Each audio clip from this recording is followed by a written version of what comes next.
Muy buenos días, ministros, Bonjour, compañeros, ministres, compagnons, en el cuerpo dans le místico corps de mystique Cristo, de Christ, nuestro notre Salvador. Sauveur. Es una bendición grande C'est une grande bénédiction et un privilège d'être avec vous en cette occasion pour vous saluer et demander à Christ ses bénédictions sur chacun de vous. Que les bénédictions de Christ, l'ange de l'Alliance, soient sur vous tous, qu'il vous bénisse et vous fasse prospérer spirituellement et matériellement, vous et vos assemblées, et qu'il vous utilise grandement dans son œuvre en ce temps de la fin, et que vous soyez de grands instruments de Dieu pour le programme divin correspondant à notre temps. Je veux vous exprimer mon estime et ma reconnaissance pour être main dans la main avec le projet La Tente Cathédrale de Porto Rico et être non seulement en train de prier, mais aussi de collaborer de toutes les façons aux côtés de vos assemblées pour que, ainsi, le groupe du dernier jour, de l'âge de la pierre angulaire, l'âge d'or, conquiert les promesses correspondant au dernier jour. Conquérir les promesses par la foi, et comme la foi sans les œuvres est morte, c'est une foi avec les œuvres, et par conséquent, c'est une œuvre de foi. Pour l'accomplissement de la vision de la tente, l'œuvre qui est promise comme devant être faite, ce sera une œuvre de foi. Tout le travail qu'on fera sera un travail de foi parce qu'il est basé, ce travail est basé sur la promesse de Dieu correspondant au temps de la fin. Ce par quoi il fermera la dispensation de la grâce et il ouvrira la dispensation du royaume. Vous voyez, c'est là l'endroit principal où vont se chevaucher complètement les deux dispensations et où vont se chevaucher aussi, vont se chevaucher plus directement ceux qui vont s'en aller et ceux qui vont rester, les élus qui vont s'en aller et les élus qui vont rester. Et est-ce que ça vous semble bizarre que je dise les élus qui vont s'en aller, les élus qui vont rester? C'est que les élus de l'Église qui vont s'en aller et les élus du peuple hébreu qui vont rester, qui sont 144 000 Hébreux. Vous voyez, il n'y a aucune contradiction dans l'Écriture qui parle des élus. Il enverra ses anges avec la trompette retentissante et ils rassembleront ses élus, qui sont les 144 000 Hébreux, 12 000 de chaque tribu. Et s'il va appeler rassembler les élus, et ce sont 12 000 de chaque tribu, et par conséquent, ça fait 12 fois 12, ça fait combien, Miguel? 144 000. Donc 12 000 fois de chaque tribu, c'est-à-dire que les tribus perdues seront représentées par ces élus, qui sont combien des tribus perdues? 120. Voyez, nous en revenons aux 120 du jour de la Pentecôte. Donc, il y a eu un chef du judaïsme, un rabbin, qui s'est mis à rechercher et il a dit qu'il y en a 120 000 avec nous. C'est ce qu'il pense des croyants, ceux qui suivent le message, mais il doit y en avoir plus. Mais lui, il pensait aux 120 000 des tribus perdues.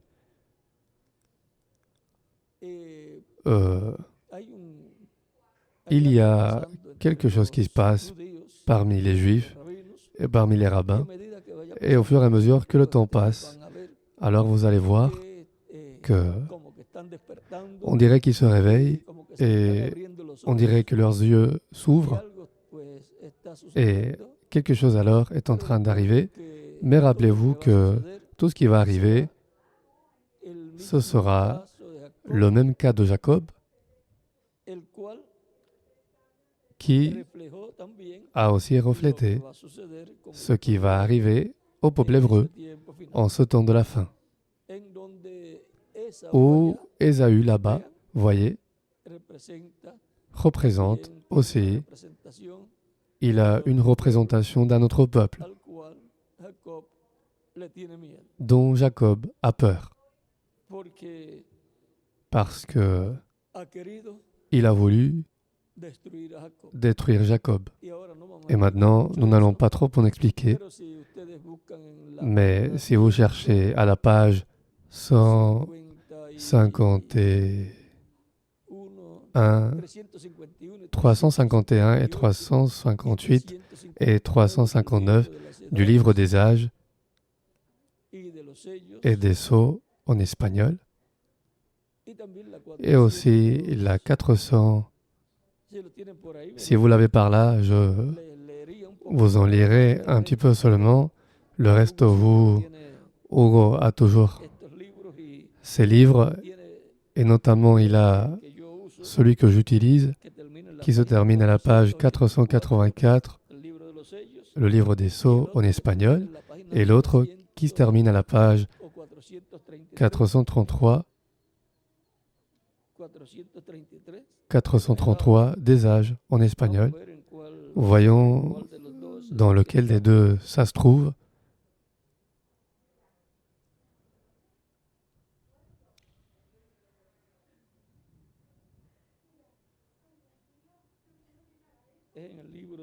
C'est dans le livre des sceaux.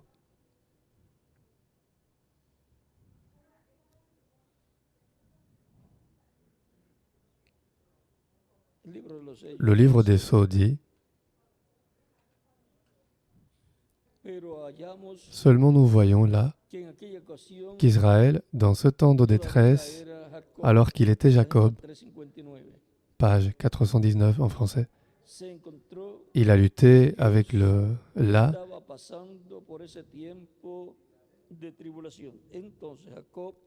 Il s'est emparé de quelque chose de réel.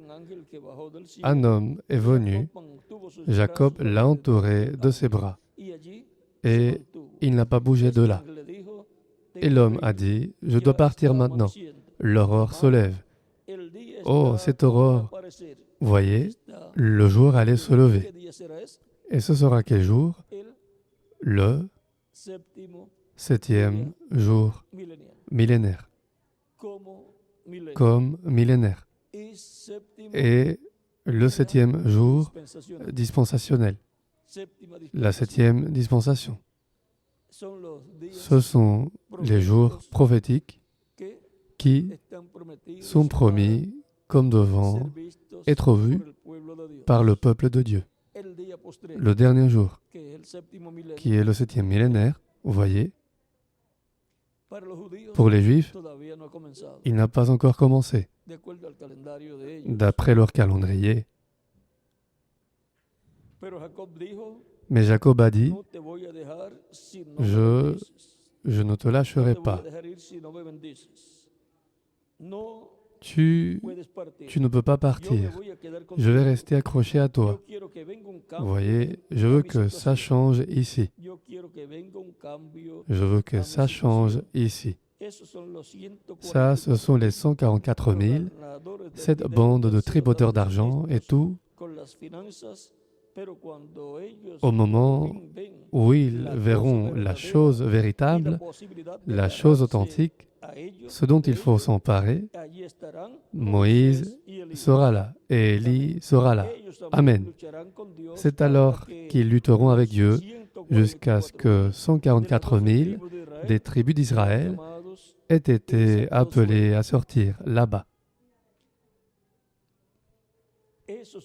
C'est juste avant la période de la tribulation. Cela a été dit là, et c'était dans le 6e sceau. Donc il va y avoir, nous allons voir quelque chose, des choses qui sont promises pour le dernier jour. Mais nous allons seulement voir les douleurs de l'enfantement, mais l'enfantement est la partie difficile de la grande tribulation. Nous n'allons pas la voir, seulement l'antichambre de cette grande tribulation.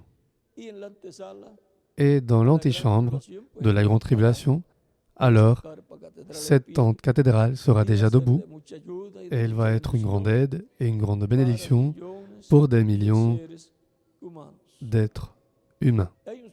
Il y a une infinité de choses qui sont liées à la vision de la tente.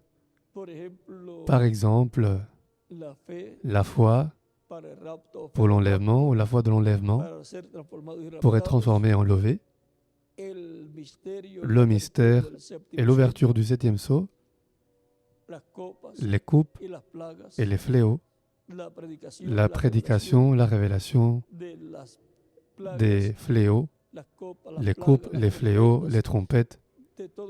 De tout cela, on va parler dans l'accomplissement de la vision de la tente. Rappelez-vous que le révérend William Branham désirait toujours avoir la tente pour prêcher sur les fléaux, sur les trompettes, sur les coupes. Donc, on va traiter toutes ces choses dans les messages qu'on va prêcher. Ce qui concerne le nom nouveau aussi. Et beaucoup de choses Dieu va faire dans l'accomplissement de la vision de la tente parce que ce sera déjà là. Ce troisième pull sera par la parole créatrice étant prononcée. Et ce ne sera pas une démonstration publique. La partie des guérisons et des miracles qui seront faits en ce lieu. On verra seulement que des personnes y entreront avec des problèmes de santé et par une autre porte on verra qu'elles en sortiront en forme et on les interviewera et elles rendront témoignage de ce. Et on leur demandera « Qu'est-ce qui s'est passé là-dedans ?» Je ne sais pas ce qui s'est passé. Je n'ai pas pu savoir ce qui s'est passé. Mais ils pourront bien dire une chose. Mais je sais bien que avant j'étais boiteux ou avant j'étais aveugle et maintenant je vois. Comme l'a dit le jeune homme. Je sais seulement une chose, qu'avant j'avais ce problème-là et maintenant je ne l'ai pas. Seulement en passant par là, quel mystère y a-t-il là? Je ne vous le dis pas, vous allez, un jour vous le verrez, parce que il est dit que ça va être quelque chose de très privé. Et regardez ce qui va s'accomplir là. Ce que Christ a dit, quand tu pries, entre dans ta chambre secrète et prie ton Père céleste qui te voit et il te récompensera publiquement. Qui te voit et t'entend et il va te récompenser publiquement. Voyez? Et tout cela, voyez, va être alors un lieu déjà destiné à une personne et ça va être sa chambre ou son bureau pour soit étudier et prier pour les malades. Cela va être de cette façon. Et comment va-t-il le faire? La preuve, le révérend William Branham l'a donné dans les 5 manifestations où il a vu la puissante main du Seigneur. Voyez, tout cela est ensuite devenu une réalité et ensuite ça devient la préfiguration de ce que va être le troisième pull dans l'accomplissement de la vision de l'attente. Parce que cela était une preuve du troisième pull. C'était la parole créatrice étant prononcée par un homme. Et ce qu'il disait, cela arrivait. Non seulement l'autre personne étant présente, mais à distance. Et Vous voyez toutes les choses que ça a couvert, cinq événements qui sont déjà historiques et qui ensuite préfigurent ce qui va arriver. C'est-à-dire qu'il signale des choses qui sont déjà arrivées et des choses qui vont arriver dans l'avenir. C'est pourquoi il disait, le troisième pull est ici, vous voyez, parce qu'il était en lui, à opérer dans une preuve de ce que serait le troisième pull dans toute sa plénitude. C'est pourquoi il dit, ce que vous avez vu en partie va ensuite être manifesté, vous allez le voir, dans toute sa plénitude. Donc, il a eu cette preuve et ça lui a plu. Et ceux qui ont été de son côté et qui ont vu, et il n'y en a pas eu beaucoup qui se sont rendus compte de ce qui s'est passé parce que, vous voyez, personne n'était avec lui quand il a prononcé la parole pour la guérison de son épouse. Il était tout seul en train de prier Dieu et l'ange lui a dit, prononce ce que tu veux et c'est ce qui arrivera. Ça c'est le titre de propriété revenant à l'être humain, montré là. Ça c'est aussi la parole créatrice étant placée dans un homme et cet homme prononçant cette parole. Et nous pouvons chercher une infinité d'autres choses dans les Écritures pour montrer ce que sera cette parole opérant dans un homme. Vers Marc chapitre 11, c'est ça, versets 21 à 23. Si vous disiez à cette montagne, autrement dit, pas si vous priez pour que Dieu le fasse, mais si tu as de la foi comme un grain de sénévé,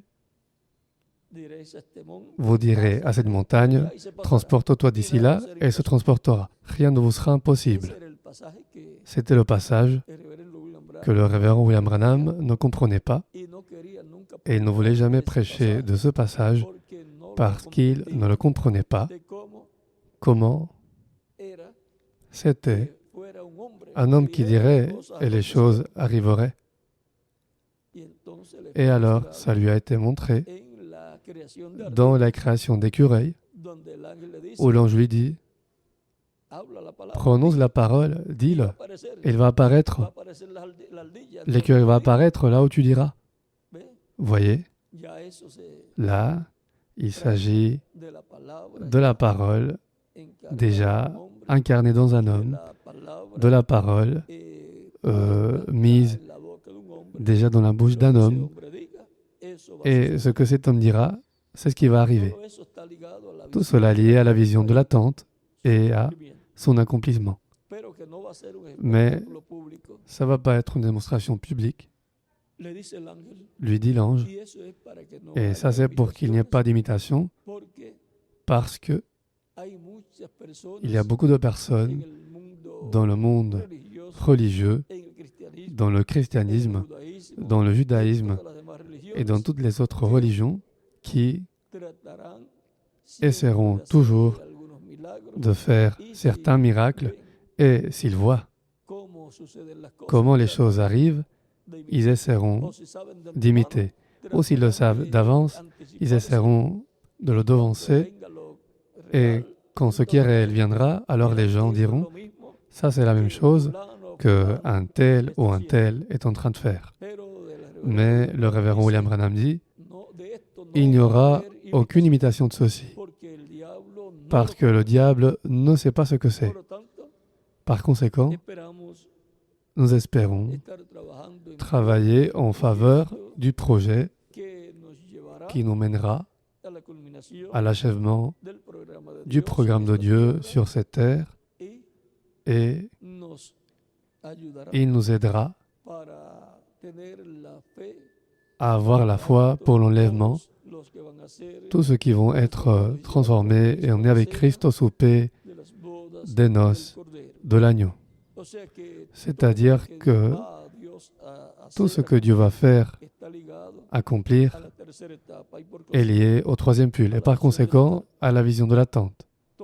Tout est lié à ce projet. C'est un projet non seulement de quelques colonnes et poutres avec une toile. Non, c'est un projet non seulement physique, mais c'est un projet divin qui a à voir avec la foi parfaite, la foi pour être transformée et enlevée, la foi d'une nouvelle dispensation, la venue du Seigneur comme lion, le projet total de l'évangile du royaume avec toutes les choses qui y sont comprises, le nom nouveau du Seigneur, le nom nouveau du Seigneur, de la ville de notre Dieu, et le nom de Dieu étant placé sur un homme, parce que Christ dit, je l'écrirai sur le vainqueur. Et s'il le dit, il le fera. Mais comment cela aura-t-il lieu? Alors attendons, car quand nous serons dans le plein accomplissement de la vision de l'attente, là nous allons le voir plus clairement. La seule chose que nous pouvons bien comprendre, c'est que là-dedans va se trouver cet homme.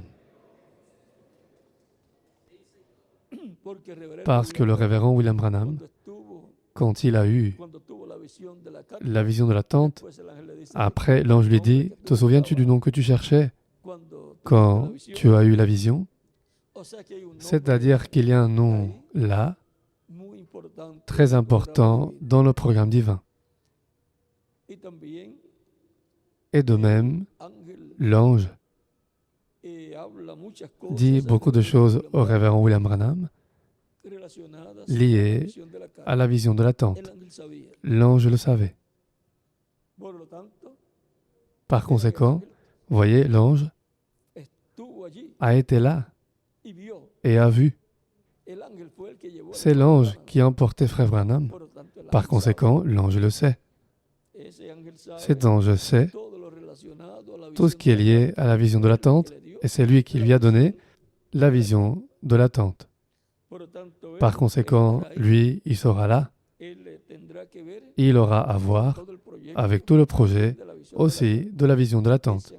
Cet ange est compris là, dans cette vision de l'attente. Maintenant, pour notre âge, c'est le projet de la vision de l'attente.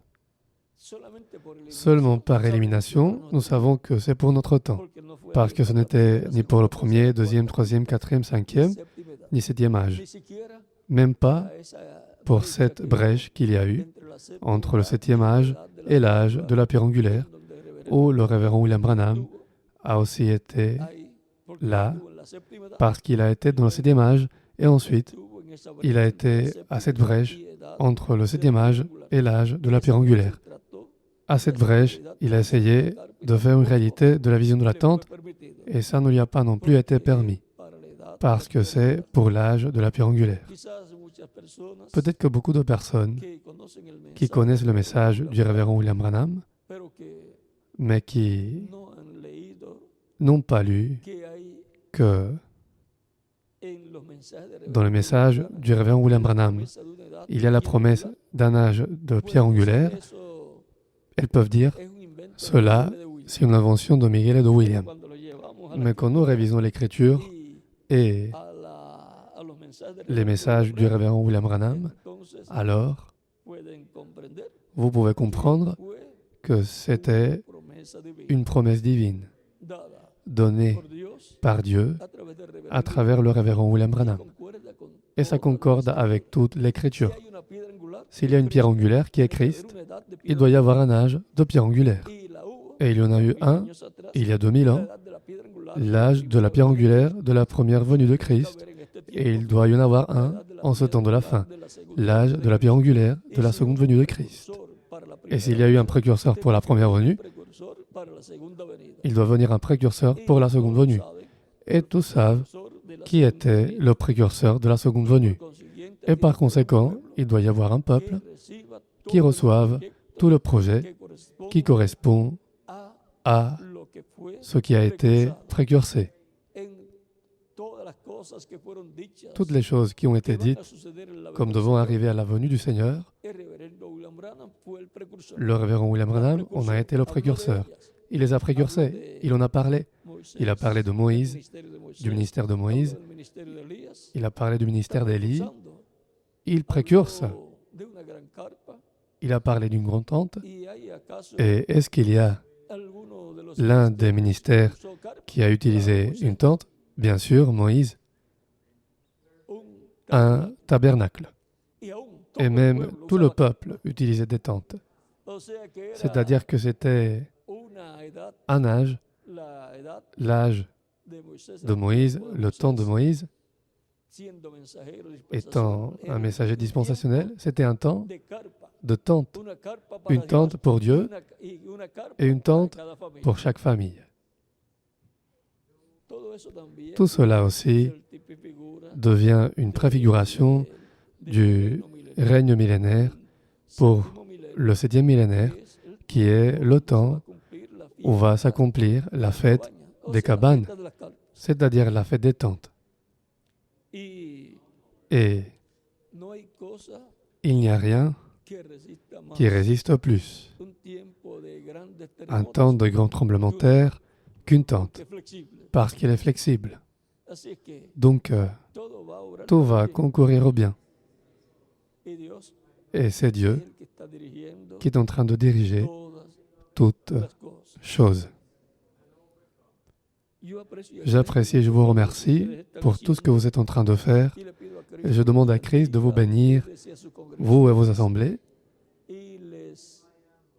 et de vous multiplier d'une grande manière toutes les bénédictions spirituelles et matérielles, et de vous utiliser grandement en ce temps de la fin. Et l'effort et le miracle grand qu'il est requis, le super miracle, que Dieu le fasse en ce temps-ci et qu'il nous utilise tous et toute autre personne qu'il choisira pour l'utiliser, même si elle n'est pas des nôtres. Que Dieu vous bénisse et vous garde et vous utilise toujours grandement dans son œuvre, et toi, Miguel, aussi, qui, alors nous savons, est à la tête de ce travail et projet de la grande tente cathédrale, travaillant avec tous les pays, toutes les assemblées et tous les ministres, et avec Porto Rico pour... Et moi aussi, je suis main dans la main avec Miguel, et avec Porto Rico et avec vous tous, soutenant ce grand projet de la grande tente cathédrale, dont nous voulons qu'il soit bientôt une réalité pour tout le peuple. Que Dieu vous bénisse et vous garde. Je laisse avec vous de nouveau le missionnaire Miguel Bermúdez Marín.